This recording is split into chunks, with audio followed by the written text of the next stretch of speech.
এইভাবে ভরাট হচ্ছে কেন? জেলা প্রশাসন জবাব দাও।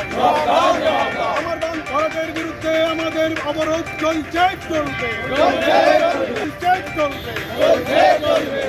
পরিচালনা কমিটি জিন্দাবাদ। বান্ধব ভাতা ওনারা ভাতা চাইছে, এটা জনসাধারণের ব্যবহারযোগ্য।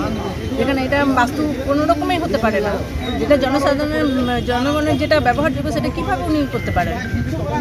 কোন পদক্ষেপ নিয়ে করেছেন উনি? এটা তো বাস্তু তো কোনো রকমই পরিণত হতে পারে না, যেটুকু আমরা জানি। আর তাছাড়া এতগুলো মানুষের কী অবস্থা হবে? বর্ষাকালে জল পায় না, শীতকালে জল পায় না, গরমকালে কী অবস্থা হবে? ওরা তো ইউজ করার মতো আছে। আর রাস্তার অবস্থা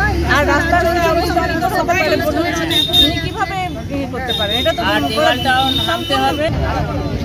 পুকুরটা সাধারণের ব্যবহার্য ছিল এবং বর্তমানে যা অবস্থা সেটা পুকুরটাকে করা হয়েছে কমার্শিয়াল বাস্তু। হঠাৎ করে কিছুদিন আগে বেনিয়ম করে, এটা মানুষের অভিযোগ, এটা বেনিয়ম হয়েছে।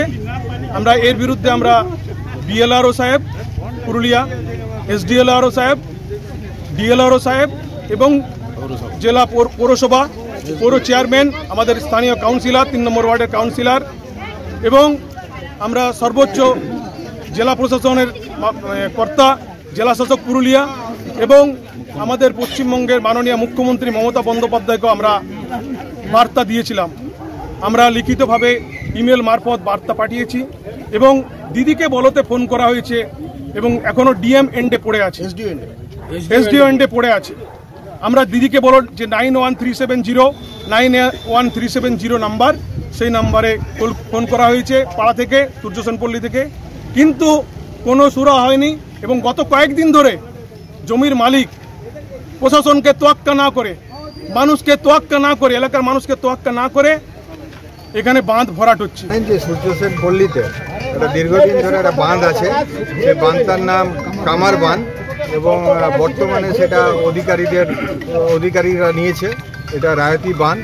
এটা সূর্যসেনপল্লীবাসীরা কমপ্লেন করেছিল পৌরসভায় এবং জানিয়েছিলেন যে এখানে জল বার করা হচ্ছে এবং তার ভিত্তিতে একটা আশঙ্কা প্রকাশ করেছিলেন যে ওনারা এটা মধ্যে এটা ভাতিয়ে হয়তো কিছু বিল্ডিং হতে পারে।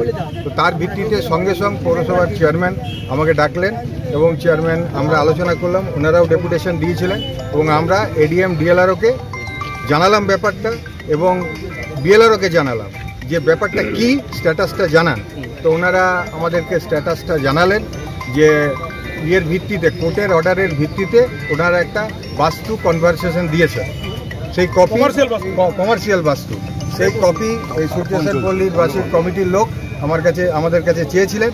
আমি সঙ্গে সঙ্গে সেটা চেয়ারম্যানকে বলে আমি ওনাদেরকে দিয়ে দিয়েছি ওই কপি, যে কমার্শিয়াল বাস্তু যেটা হয়েছে সেই কপি, যে পরবর্তীকালে যে এটা কোর্টে লড়ার জন্য সুবিধা হবে ওনাদের। এবং আমরা বলেছি সব রকম অ্যাসিস্ট আমরা করব লিগ্যাল সাইডে।